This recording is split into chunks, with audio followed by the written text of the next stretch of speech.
You really shouldn't fool with the First Amendment, which is why we got libel law and obscenity law. Another thing about libel law is that it has a domino effect, and the people who bring these suits, some of them know exactly that that's what's going to happen. They don't necessarily bring him to win. They may bring him to harass, or they may bring him to shut other people up. And I'll give you an example of that. Floyd Abrams is, I guess, the leading First Amendment paladin in the country. He's handled most of the important press suits for CBS and the New York Times. And he was brought in by the Times because McDonnell Douglas Corporation sued the New York Times, and Robert Sherrill, who was a freelance journalist, a Washington correspondent for various papers like The Nation, and you know if he's a Washington correspondent for The Nation, they didn't expect to collect from him either, for $25 million in defamation damages. This is back in 1976. What had Sherrill done to earn this accolade?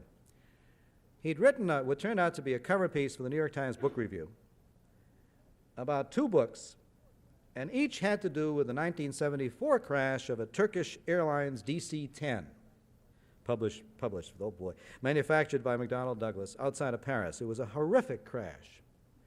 346 people killed, and the writers indicated rather strongly that there was a certain amount of culpability in that crash, not only in terms of the American ho-ho regulatory agencies that passed the plane, but McDonnell Douglas, of course, itself. The head of the review in the Times was the cheap door that cost 346 lives. Okay, they file the suit, $25 million, and nothing happens. Weeks go by, months go by, nothing happens. So Abrams finally decides that maybe he's figuring out what's going on. He asked one of his clerks, he said, would you do something for me? Would you check the newspaper and magazine reviews of those 2 books that appeared anywhere in the country after McDonnell Douglas had announced its libel suit? This is about 6, 7 months later. Only 2 small newspapers, which obviously hadn't heard the news, had published reviews, which was precisely the purpose of the suit. The suit just died, but the effect had worked. Now, I think rather than start with the libel law itself, let me start farther on and come back to that. This is a case I expect more of you have heard about. Herbert versus Landau, decided by the Supreme Court in 1979. Do you know the background of the case? All right, I'll give it to you briefly.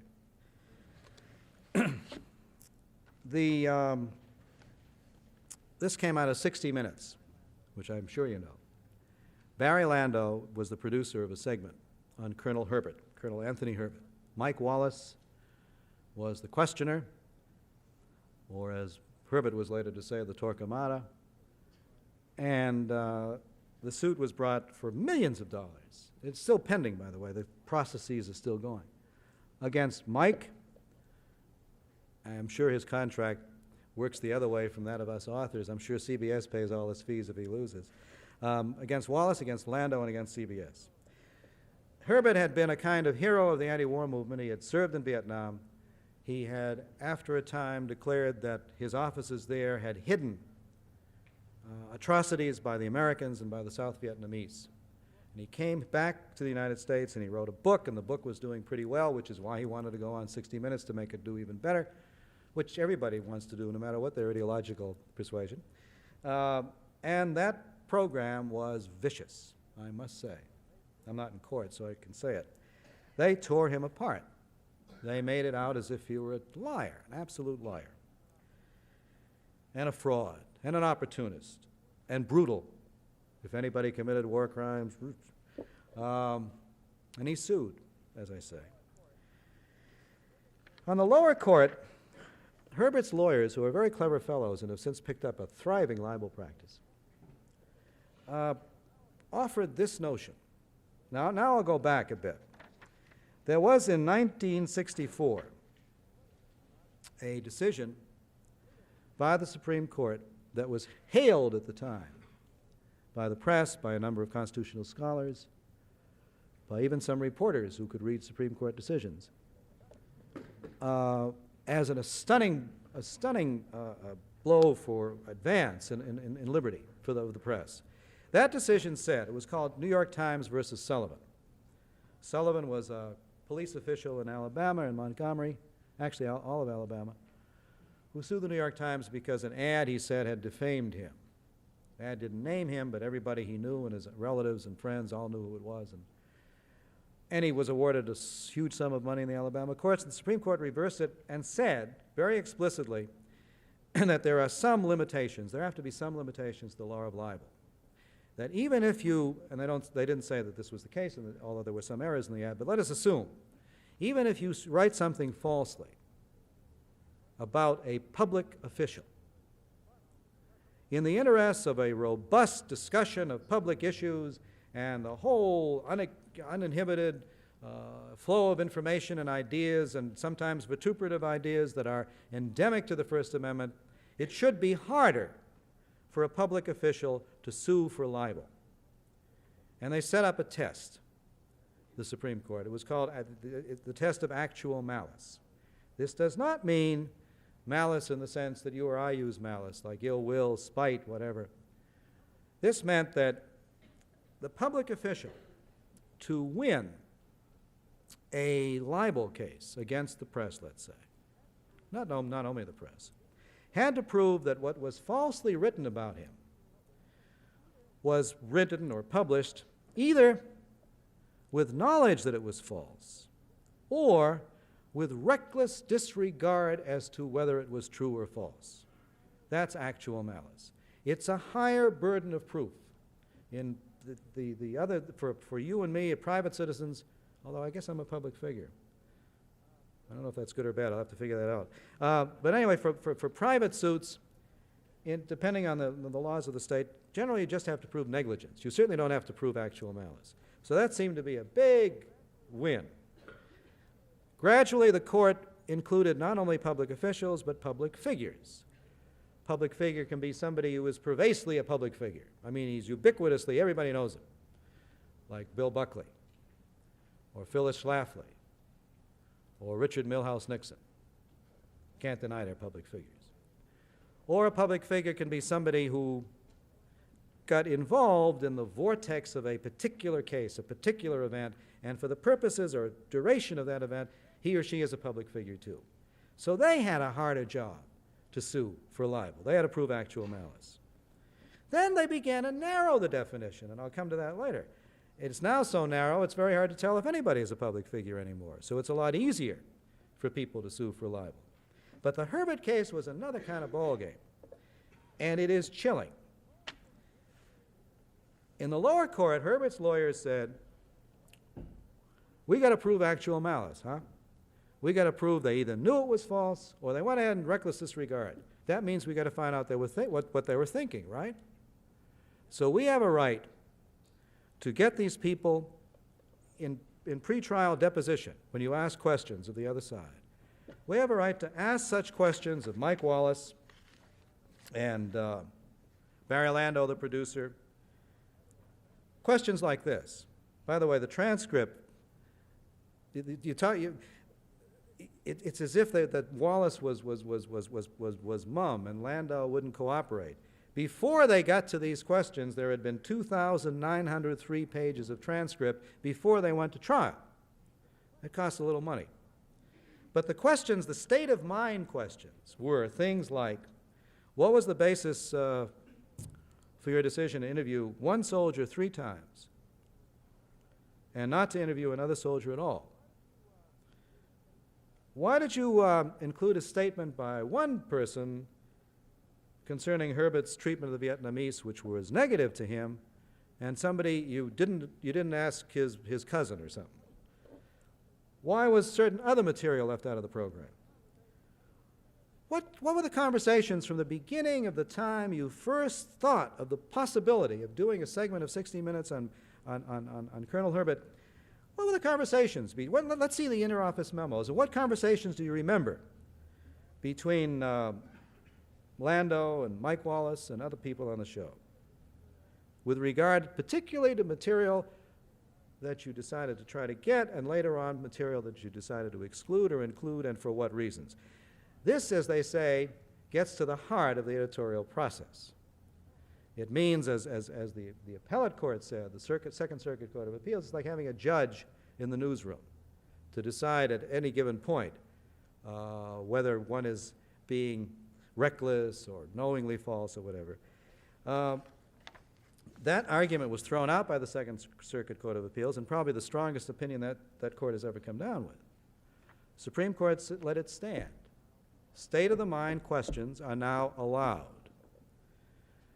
I saw Walter Cronkite at a press meeting about 2 days after the decision came down, and he said, the day right after the decision, I was listening to our editorial conference at CBS in a way that I'd never listened to it before. Because, and that's a chilling effect right there, I realized that if those conversations were ever taped and played back in a libel suit, we'd have no defense. Most of the First Amendment lawyers, except for Floyd Abrams, who I guess to his credit has more friends among journalists than among lawyers, he knows what this is about. Most First Amendment lawyers, including our own lawyer at The Voice, says this is not an important decision, don't worry about it.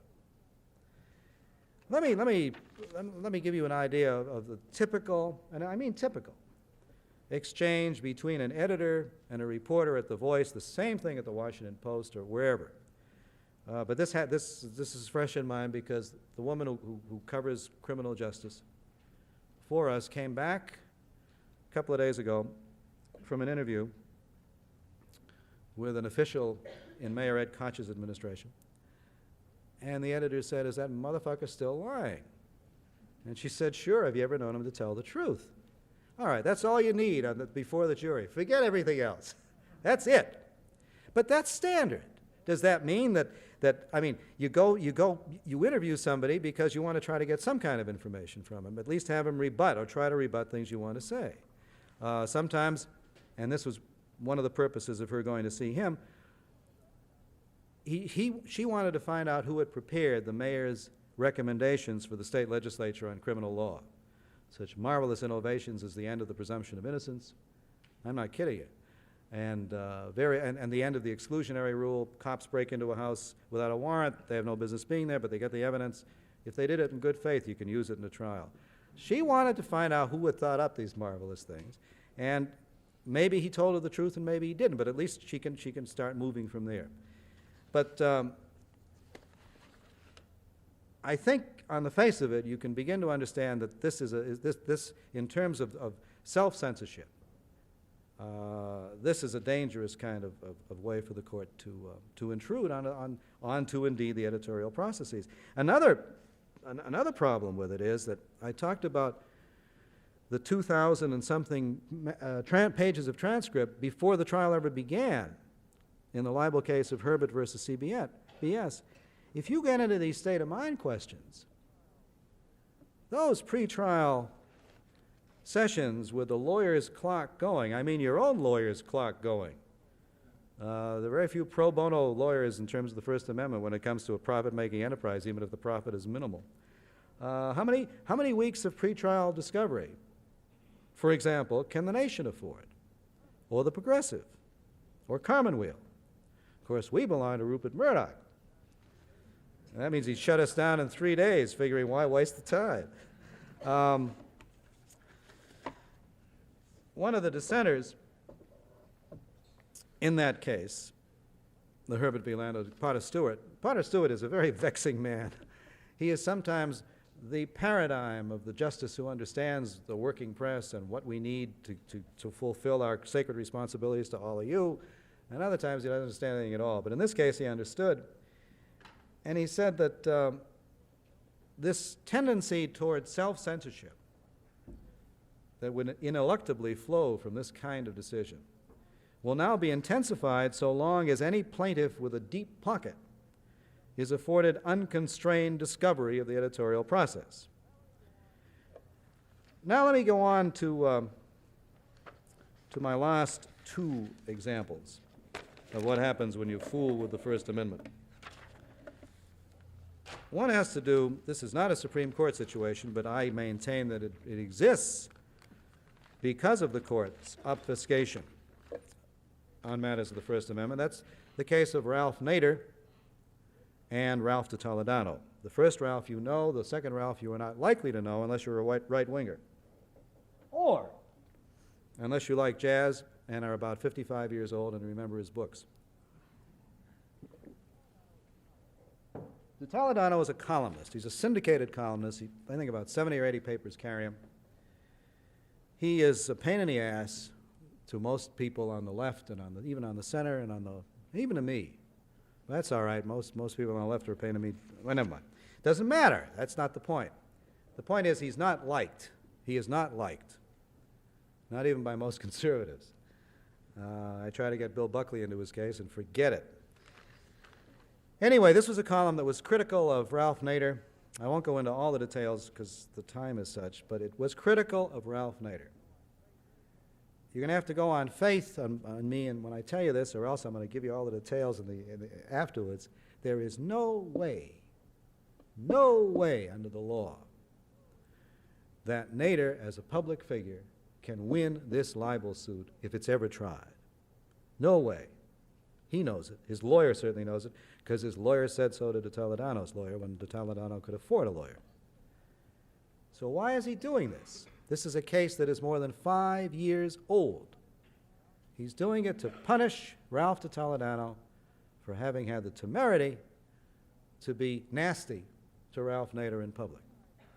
I will leave as an aside that Nader's entire career, and I am an admirer of much, not all, but much of what he does, is based on access to freedom of information. Is based, by the way, on very contumacious public statements, both orally and in print by Nader.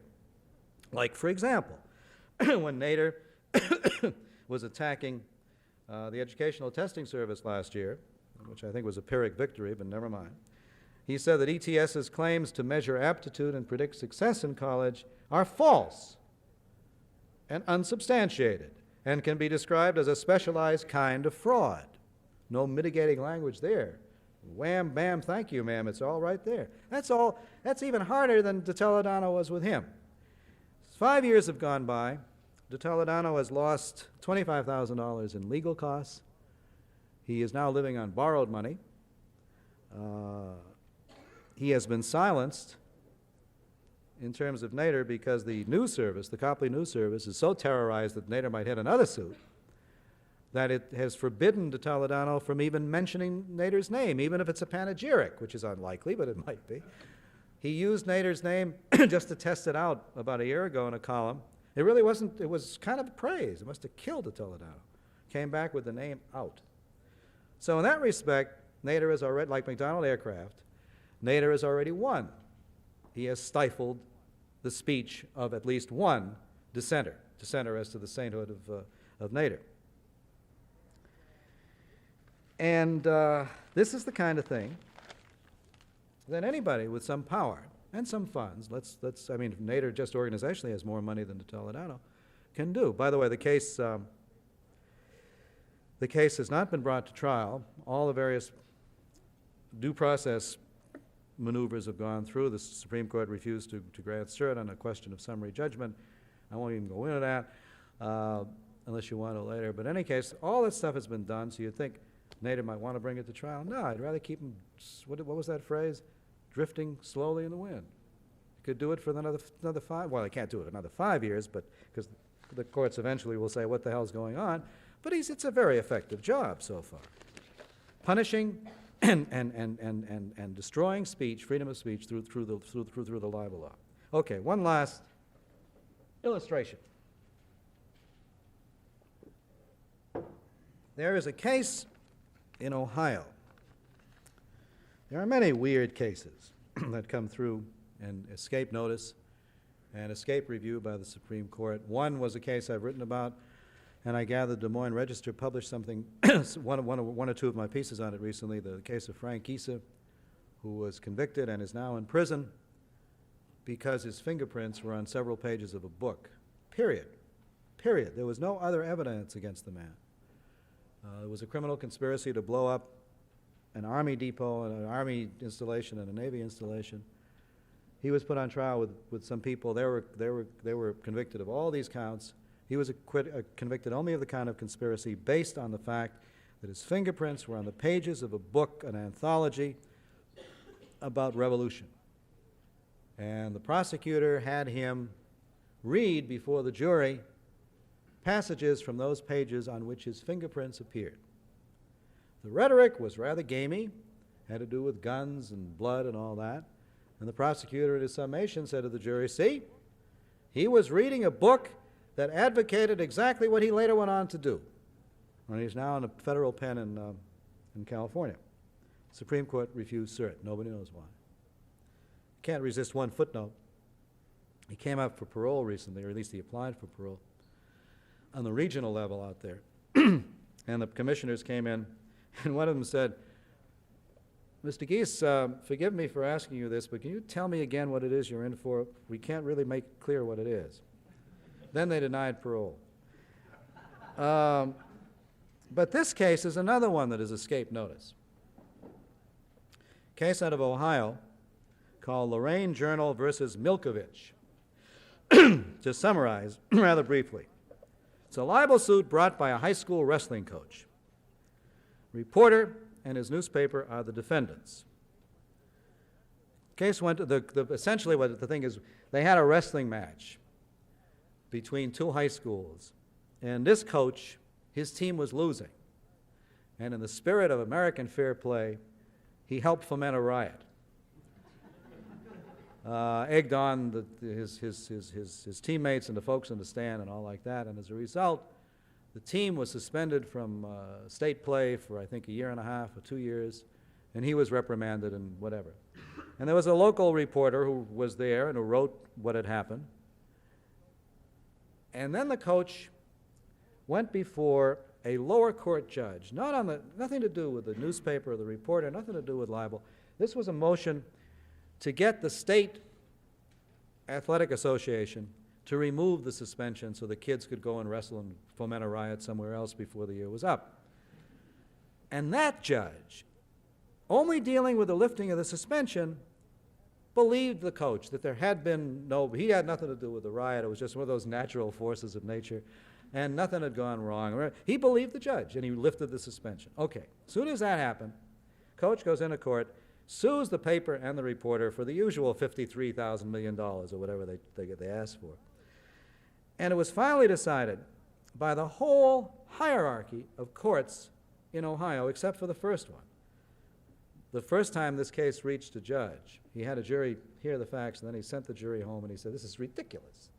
Under Times v. Sullivan, coach is a public figure. Where's the actual malice? Where is knowledge of falsehood?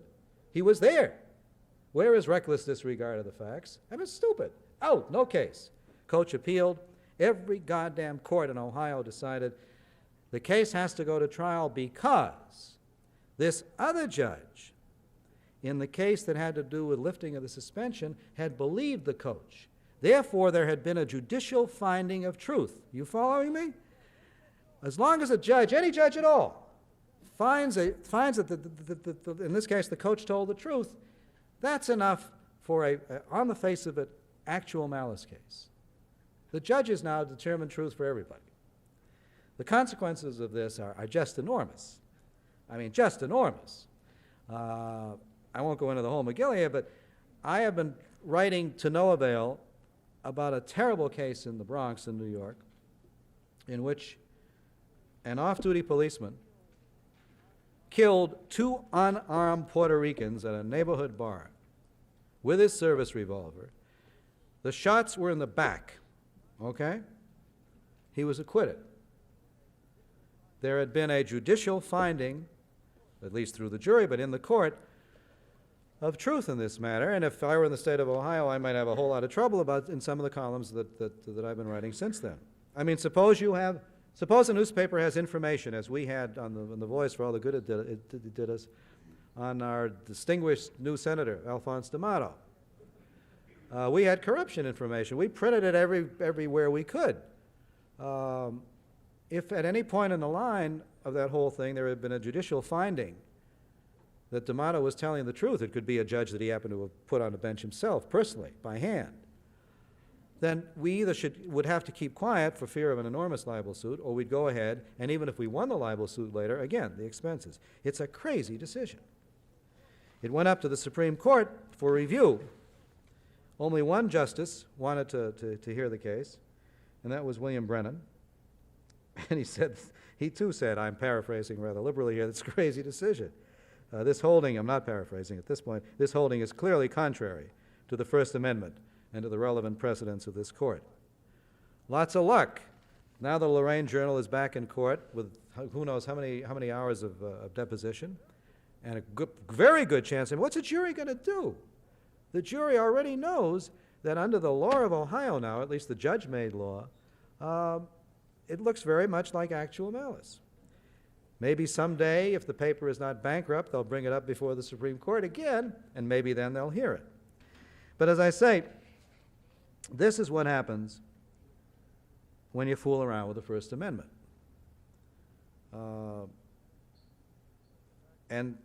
go back to New York Times versus Sullivan, when a unanimous court said, look at what we're doing for you, not only the press, but every citizen, that it's a public responsibility to criticize officials, not only for the press, but for everybody, and now we're going to make it a lot harder for those guys to sue you.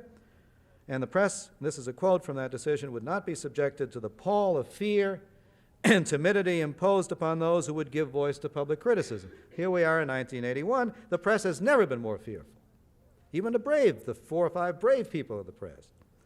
The court thought it could give the press more freedom while, however, retaining some structure of libel law. It can't be done. Retaining any form of libel law. Now, I grant you, this is not what you call a popular position. I must say I convinced very few people of this. My wife thinks in this as in other matters that I'm an absolute idiot because she says it is only fair to have redress of grievances.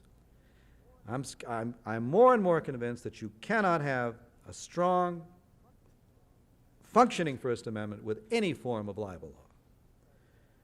It's like saying, well, let me go back to Hugo Black, who all his years on the court practically, certainly since '64, had been maintaining that position.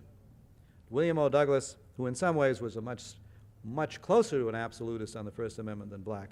But in this one, Douglas was secondary to Black. This was Black's, one of his true obsessions. He never obviously got anything close to a majority on the court.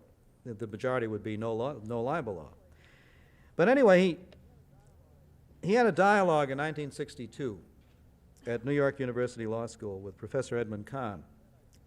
And he said, I do not hesitate, so far as my own view is concerned, as to what should be and what I hope will sometime be the constitutional doctrine, that it was not intended to authorize damage suits for mere words as distinguished from conduct. He used to like to quote Thomas Jefferson, who said a number of times that people should be punished, or people should be punished for what they do, not for what they say. They should never be published for what they say. I will grant you that after he became president, Mr. Jefferson did not quite believe that degree of press freedom was desirable. In fact, he once wrote in a letter to the governor of Pennsylvania, why don't you take one of those lousy rags and make an example of him, because even though the First Amendment protects the press from congressional action, the states are still free to punish these miscreants. Go ahead and do it. That was before the First Amendment became nationalized. However, the initial quotation is the one that shall stand. Black intended that all kinds of libel suits, whether or not concerned with public issues, should be declared unconstitutional. By the way, there's a lot of furor when I bring up the subject anyway about What about the poor individual who is libeled, who is slandered? Go through the docket. See how many cases in which the individual does indeed bring suit for libel or slander. First of all, he can't afford the lawyers. But this is more and more a situation of action against press, action by quite powerful people against press, or in the case of Nader, action by powerful public individuals against far less powerful individuals. Anyway, Black said that there is nothing in the language of the First Amendment to indicate that it protects only political speech. Just as with obscenity laws, I believe the First Amendment compels the striking down of all libel laws. Well, what about this sense, not only my wife has it, most of my colleagues in New York that I've talked to about have it, that it's not fair, individuals got to have a right to redress, even if it happens very, very seldom. Black said there are dangers in freedom of speech, no question about that.